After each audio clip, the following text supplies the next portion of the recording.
कोणता अवयव दिसतोय? हस्तांचं हृदय.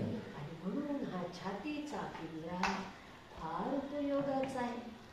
त्याच्यामुळे असे का असेल, असं असेल, असंच आहे. हा ठीक आहे, पकडा.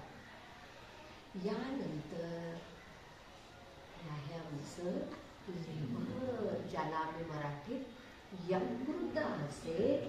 इथून आता आमची दुसरी संस्था सुरू झाली. हे यकृत, हे आहे आमचं मोठं आतडं, हे आहे आमचं लहान आतडं. इथे बघा रक्तवाहिन्यांची जाळंच आहे, बारीक बारीक दिसतं.